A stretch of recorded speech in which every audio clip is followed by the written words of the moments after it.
Hi friends, இன்றைக்கி புடலங்காயில் எப்படி chilli பண்ணுறதுன்னு பார்க்கலாம். ஃபஸ்ட்டு புடலங்காவை முழுசாக தோல் சீவிட்டு நல்லா உள்ளே இருக்கிறது விதைய எடுக்கணும். அதுக்காக ரவுண்டாக கட் பண்ணிக்கலாம். இதில் நீர்ச்சத்து நிறைய இருக்குது. பொரியல் பண்ணோம்னா குழந்தைங்க யாரும் சாப்பிட மாட்டாங்க விரும்பி. இது சில்லி போட்டால் டேஸ்ட்டாக இருக்கும். இது சில்லி போட்டு பாருங்கள் ஒரு தடவை. இப்படி ரவுண்டாக கட் பண்ணிவிட்டு உள்ளே இருக்கிற விதையெல்லாம் லைட்டாக சொரண்டினாலே வந்துடும். கை வச்சே எடுத்துடலாம். இது பாப்பா சொரண்டுனா இந்த புடலங்காவை மறுபடியும் ரெண்டாக கட் பண்ணிக்கலாம். 2 ஸ்பூன் கடலை மாவு போட்டுக்கலாம். 1/2 ஸ்பூன் உப்பு போட்டிருக்குறோம். 2 ஸ்பூன் இஞ்சி பூண்டு பேஸ்ட் போட்டுக்கலாம். வெறும் மிளகாத்தூள் 1/2 ஸ்பூன் போட்டிருக்கோம். உங்களுக்கு எவ்வளோ வேணுமோ காரம் போட்டுக்கோங்க.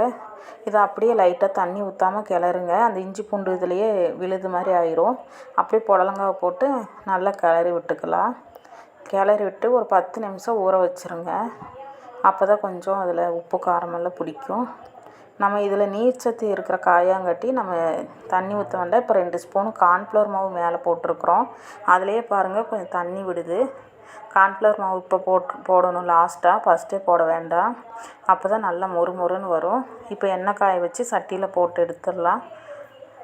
நல்லா பொரிஞ்சு எடுத்ததுக்கப்புறமா எடுத்து எண்ணெய் வடிகட்டி போட்டுடலாம்.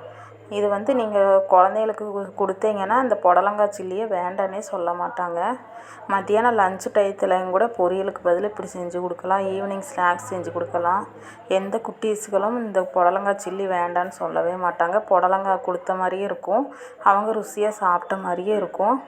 நீங்கள் ஒரு தடவை இந்த மாதிரி செஞ்சு பாருங்கள். நல்லா டேஸ்ட்டாக இருக்கும். மேலே மொறுன்னு இருக்கும். சாப்பிடையில் உள்ள கஞ்சியாக இருக்கும். நல்ல நீர்ச்சத்தாக இருக்கும். அதனால் இது நல்லா சாப்பிட்லாம் பயப்படாமல். இது மாதிரி நீங்கள் ஒரு டைம் ட்ரை பண்ணி பாருங்கள். குட்டீஸுகளுக்கு கொடுங்க.